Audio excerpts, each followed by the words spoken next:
ஒரு அரசியல் செய்ய முடியாம தமிழ்நாட்டுல ஒரு தமிழனுக்கு உரிமை இல்லைன்னா அப்புறம் எங்க அப்பா ஒழிச்சிங்க. அடுத்தது ஒருத்தர் தமிழனா வந்து பேசும்போது திரும்ப அவங்களே ஒழிக்கிறதுக்கு 1000 வழி கேட்டீங்களா? கொஞ்சம் பின்னாடி இவரை நான் அப்பா நினைக்கிறேன்.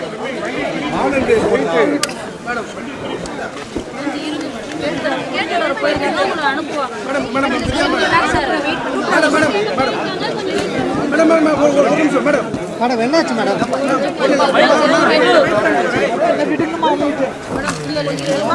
என்னோட உணர்வை மதிக்கிறது தயவு செஞ்சு என்ன விடுறதுனால அங்க ஒண்ணும் ஆக போறீங்கல்ல.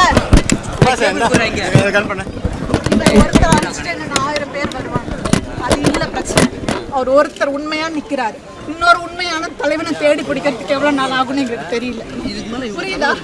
அதுக்காக தான் நாங்க இங்க இவ்வளவு போராடிட்டு இருக்கோம். நீங்க பேசும்போது சொன்னீங்க எங்க அப்பா அம்மா ஆயுதம் வச்சிருக்காங்க, தடுக்கிறாங்களா? அதே தடுத்தாங்களா? அதை கேள்வி கேட்டாங்களா? அதை எழுப்பினாங்களா? கேள்வி கேட்கறது இல்ல, இத்தனை பேரை விட்டவங்க என்ன மட்டும் ஏன் தடுக்கு? அப்ப என்ன பள்ளிக்கூடத்திலயும் இதே தடுப்பு, நான் வாங்கி வர ஒவ்வொரு இடத்துலயும் இதே தடுப்பு, அரசியலையும் இதே தடுப்பு. மேடம் உங்களுடைய பின்புலத்தால் மக்களுக்காக உயிர் உடம்புல இருக்கிறவர் அந்த நம்பிக்கை எனக்கு அவர் இதுக்கு அசர்ற ஆள் எல்லாம் கிடையாது. ஆனா நோக்கி போயிட்டு இருக்கும் போது இத்தனை பேர் மன உளைச்சல் படுத்தி நேரம் வேஸ்ட், இவங்களோட சம்பளம் எல்லாம் வேஸ்ட், இவங்களோட உழைப்பெல்லாம் வேஸ்ட், இன்னைக்கு மக்களோட நேரம் எல்லாம் வேஸ்ட். டிவி முன்னாடி இதே தான் பார்த்துட்டு இருப்பாங்க.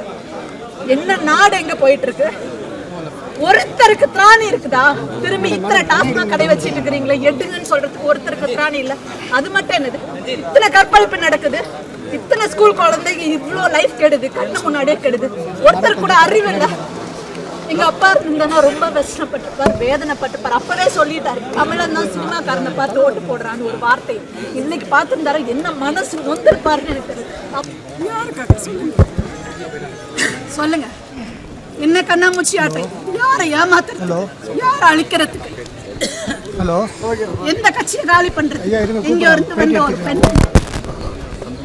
அவங்க மேல தனிப்பட்ட பெண்ணான 1000 நல்ல எண்ணம் வச்சிருக்கிற, மரியாதை வச்சிருக்க, அவங்க பாதிப்பு அவங்க கண்ணீர். ஆனா இதனால வந்து சித்தப்பா மட்டும் கிடையாது, அவங்க மட்டும் கிடையாது, கொள்கை பாதிக்கப்படுது. இந்த கட்சியோட கொள்கையை கொண்டு சேர்த்து மக்களுக்காக நிற்கணும்ன்ற எண்ணம் பாதிக்கப்படுது. இதை எங்க வச்சு முடிக்கணுமோ அங்க வச்சு முடிங்க. இது தப்பு. ஒரு வீரனோட பொண்ணா இருக்கு நான் சொல்றேன். உழைப்பு, போலீஸ்காரங்களோட நேரம், பணம், எல்லா ரீதியிலையும் இழந்துதான் நிக்கிறோம். மக்கள் இழந்து நிக்கிறோம். மோசமான அரசியல் இந்த மண்ணில். என்னோட அப்பாவை இழந்ததுக்கு அப்புறம் நான் உணர்றேன்.